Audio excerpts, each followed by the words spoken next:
ওং নম ভগবতে বাসুদেবায় নম। রাধে রাধে। গীতার মূল্যায়নের আজকের ভিডিও। আমাদের এই শরীর কি আসলে 9 দরজায় একটি জেলখানা? জানুন গীতার রহস্য। শ্রীমদ্ ভগবদ্ গীতার পঞ্চম অধ্যায়ের কর্মসন্ন্যাস যোগের 13 নম্বর শ্লোক থেকে জানব।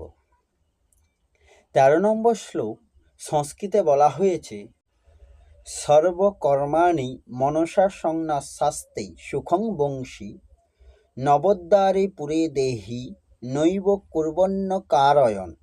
এর অনুবাদ, বাহ্যে সমস্ত কর্ম করেও সংযত হয়ে এবং মনের দ্বারা সমস্ত কর্মত্যাগ করে জীব নবোদ্বার বিশিষ্ট দেহরূপ নগরে পরম সুখে বাস করতে থাকেন। তিনি নিজেই কিছু করেন না এবং কাউকে দিয়েও কিছু করান না। এই শ্লোকের তাৎপর্য হল, দেহধারী জীবাত্মা 9টি দ্বার বিশিষ্ট একটি নগরে বাস করে। দেহরূপী নগরটি কার্য প্রকৃতির বিশেষ গুণের প্রভাবে আপনা থেকেই সাধিত হয়। জীবাত্মা যদিও স্বেচ্ছায় এই দেহের বন্ধনে আবদ্ধ হয়ে পড়ে, কিন্তু সে ইচ্ছা করলে এর থেকে মুক্ত হতে পারে। তার দিব্য স্বরূপের কথা ভুলে যাওয়ার ফলে সে তার জড় দেহটিকে তার স্বরূপ বলে মনে করে নানান রকম দুঃখ কষ্ট ভোগ করে। কৃষ্ণ ভাবামৃতের প্রভাবে তার যথার্থ স্বরূপকে পুনর্জীবিত করার ফলে সে আর দেহের বন্ধন থেকে মুক্ত হতে পারে। তাই জীব যখন কৃষ্ণ ভক্তে পরিণত হয়, তখন তার দেহগত সমস্ত কর্ম থেকে সে মুক্ত হয়। এই ধরনের নিয়ন্ত্রিত জীবনযাপন করে যখন তার মনোবৃত্তির পরিবর্তন হয়, তখন সে মহানন্দে এই নবোদ্বার বিশিষ্ট নগরীতে বাস করে। এই 9টি দাস সম্বন্ধে বর্ণনা করে বলা হয়েছে, নবোদ্বারে পুরে দেহি হংস লীলা অতে বহি বৈশী সর্বস্ব লোকস্য স্থাবরস্য চরস্য চ। অর্থাৎ পরমেশ্বর ভগবান যিনি জীবাত্মার দেহে বাস করেছেন, তিনি সমগ্র বিশ্ব চরাচরের নিয়ন্তা। দেহটি 9টি দ্বার সমন্বিত, অর্থাৎ 2টি চোখ, 2টি নাসারন্ধ্র, 2টি কান, 1টি মুখ, উপস্থ ও পাউ। বদ্ধ অবস্থায় জীব তার দেহকে তার স্বরূপ বলে পরিচয় দেয়, কিন্তু যখন সে তার অন্তরে অধিষ্ঠিত পরমাত্মার সঙ্গে তার পরিচয় খুঁজে পায়, তখন দেহে থাকলেও সে পরমাত্মার মতোই মুক্ত। সে তার সত্তর উপনিষদ 3য় অধ্যায়ের 8 নম্বর শ্লোক থেকে বলা হয়েছে। তাই কৃষ্ণ ভাবনাময় মানুষ জড়দেহের বাহ্য ও আভ্যন্তরীণ 2 প্রকার কর্ম থেকেই মুক্ত। এই শ্লোকের ব্যাখ্যা হল, বশী দেহি অর্থাৎ ইন্দ্রিয়, মন, বুদ্ধি ইত্যাদিতে মমতা ও আসক্তি হলেই এগুলি মানুষের ওপর অধিকার বিস্তার করে। কামনা বাসনা না থাকলে সতই এগুলি নিজের বশে থাকে। সাংখ্যযোগীর ইন্দ্রিয়, মন, বুদ্ধি ইত্যাদির ওপর কোনো মমতা বা আসক্তি না থাকায় এগুলি সবসময় তার বশে থাকে। এই জন্য এখানে তাকে বশী বলা হয়েছে। মানুষের যতক্ষণ প্রকৃতির কার্যের শরীর, ইন্দ্রিয় ইত্যাদির সঙ্গে কোনরূপ সংস্রব থাকে, ততক্ষণ সে প্রকৃতির অবশ অর্থাৎ বশীভূত থাকে। প্রকৃতি সর্বক্ষণ ক্রিয়াশীল থাকে, সুতরাং প্রকৃতির সঙ্গে সম্পর্কযুক্ত হওয়ায় মানুষ কর্মরহিত হতেই পারে না। কিন্তু প্রকৃতির কার্য স্থূল, সূক্ষ্ম এবং কারণ, এই 3 শরীরের সঙ্গে মমতা ও আসক্তিযুক্ত কোনো সম্পর্ক না থাকায় সাংখ্যযোগী তার ক্রিয়াগুলির কর্তা হন না।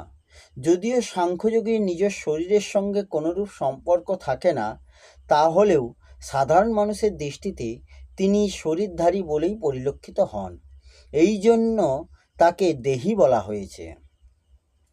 নবোদ্বারে পুরে অর্থাৎ শব্দাদি বিষয় অনুধাবন করার জন্য 2টি কান, 2টি চক্ষু, 2টি নাসিকা ছিদ্র এবং 1টি মুখ এই সপ্তদ্বার শরীরের উপরের অংশে আছে, এবং মলমূত্রাদি ত্যাগ করার জন্য 2টি দ্বার শরীরের নিম্নাংশে আছে।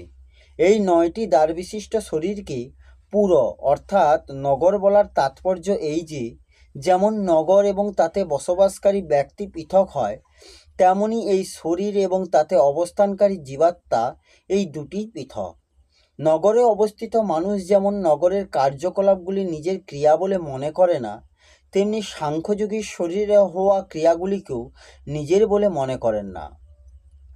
সর্বকর্মাণি মনসা সংন্যস্য, অর্থাৎ এই অধ্যায়ের অষ্টম নবম শ্লোকে শরীর, ইন্দ্রিয়, মন, বুদ্ধি এবং প্রাণ দ্বারা হওয়া যে 13টি ক্রিয়ার বর্ণনা করা হয়েছে, এখানে সেই সব ক্রিয়াগুলির বোধক এই সর্বকর্মাণি পদটি। এখানে মনসা সন্ন্যস্য পদ দুটির অভিপ্রায় হল বিবেকপূর্বক মন হতে পরিত্যাগ করা।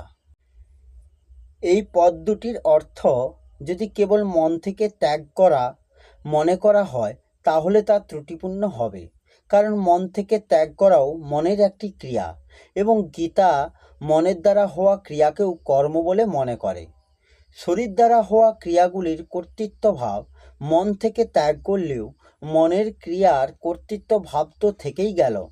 তাই মনসা সন্ন্যস্য পদ্ধতির তাৎপর্য হচ্ছে সততাপূর্ণভাবে মন হতে ক্রিয়াগুলির কর্তৃত্বভাব ত্যাগ করা, অর্থাৎ অহংভাবে স্বীকার করা সম্বন্ধগুলি ত্যাগ করা। যেখান থেকে আমিত্বের সম্পর্ক স্বীকার করা হয়েছে সেখান থেকে সেই সম্পর্কে অবসান ঘটানো প্রয়োজন। সাংখ্যযোগী নিজের মধ্যে কর্তৃত্বভাব না মেনে তাকে শরীরেই রেখে দেন, অর্থাৎ কর্তৃত্বভাব শরীরেই আছে, নিজের মধ্যে কখনোই নেই। নৈব কুর্বণ্য কারয়ন, অর্থাৎ সাংখ্যযোগীর মধ্যে কর্তৃত্ব এবং কারয়িত্ব দুই থাকে না, অর্থাৎ তিনি কিছুই করেন না এবং কিছু করানো না। শরীর, ইন্দ্রিয়, মন, বুদ্ধি ইত্যাদিতে বিন্দুমাত্র অহংভাব ও মমত্বের সম্বন্ধ না হওয়ার জন্য সাংখ্যযোগী নিজেকে ওগুলির দ্বারা কৃত কর্মসমূহের কর্তা কি করে মনে করবেন, অর্থাৎ কখনো মানতে পারেন না। এই অধ্যায়ের অষ্টম শ্লোকেও নৈব কিঞ্চিৎ করমি পদগুলির দ্বারাও এই কথা বলা হয়েছে। ত্রয়োদশ অধ্যায়ে 31তম শ্লোকেও ভগবান শরীরস্যপি কন্তেয় ন করতি পদগুলির দ্বারা বলেছেন যে শরীরের মধ্যে থেকেও এই অবিনাশী আত্মা কিছুই করেন না। এখানে সংশয় জাগতে পারে যে জীবাত্মা নিজে কোনো কাজ করে না, কিন্তু সে প্রেরক হয়ে কাজ করাতে সক্ষম তো হয়। এর নিরসনে বলা যায় যে সূর্যোদয় হলে সমগ্র জগৎ আলোকিত হয়, সকলে নিজ নিজ কর্মে ব্যাপৃত হয়। কেউ চাষের কাজে যান, কেউ বেদপাঠ করেন, কেউ ব্যবসায় প্রবৃত্ত হন ইত্যাদি, কিন্তু সূর্যদেব কোনো বিহিত বা নিষিদ্ধ কর্মের প্রেরক নন। তার থেকে সবাই আলো পান, কিন্তু কেউ সেই আলোর সদ্ব্যবহার করেন বা অপব্যবহার করুক, এতে তার কোনো প্রেরণা থাকে না। যদি তার কোনো প্রেরণা থাকতো তাহলে পাপ বা পুণ্যের ভাগ তাকে নিতেই হতো। এইরূপ চেতন তত্ত্বের দ্বারাই প্রকৃতির সত্তা এবং শক্তি প্রাপ্ত তো হয়, কিন্তু সে কোনো ক্রিয়ার প্রেরক হয় না। এই কথায় ভগবান এখানে ন কারয়ন পদ্ধতি দ্বারা বোঝাচ্ছেন। আস্তে সুখম, অর্থাৎ মনুষ্য মাত্রেরই স্বরূপে স্বাভাবিক স্থিতি থাকে, কিন্তু মানুষ শরীর, ইন্দ্রিয়, মন, বুদ্ধি, প্রাণ ইত্যাদিতে তার স্থিতি মনে করে, যার জন্য তার এই স্বাভাবিক স্থিতি অনুভব হয় না। কিন্তু সাংখ্যযোগীর নিরন্তর স্বরূপে নিজ স্বাভাবিক স্থিতি অনুভূত হতে থাকে। স্বরূপ সদা সর্বদা সুখ স্বরূপ। এই সুখ অখণ্ড, একরস এবং পরিচ্ছিন্নতা রহিত। একটি বস্তুর ওপর অপর বস্তুতে যেরূপ স্থিতি হয় স্বরূপে সেরূপ হয় না, কারণ স্বরূপ যেমন তেমনই থেকে যায়। ওই স্বরূপে মানুষের স্থিতি সত এবং স্বাভাবিক, সুতরাং তাতে স্থিত হওয়ার জন্য কোনো শ্রম বা উদ্যম থাকে না। স্বরূপকে জানতে পারলে শুধু স্বরূপই থাকে। শুধু জানার ব্যাপার বোঝানোর জন্যই এখানে আস্তে পদের ব্যবহার হয়েছে। এটি চতুর্দশ অধ্যায় 24তম শ্লোকে স্বচ্ছ পদ দ্বারা বলা হয়েছে। আস্তে ক্রিয়াটি এখানে যে তত্ত্বের সত্তা প্রকাশ করেছে তা সমস্ত আধারের আধার।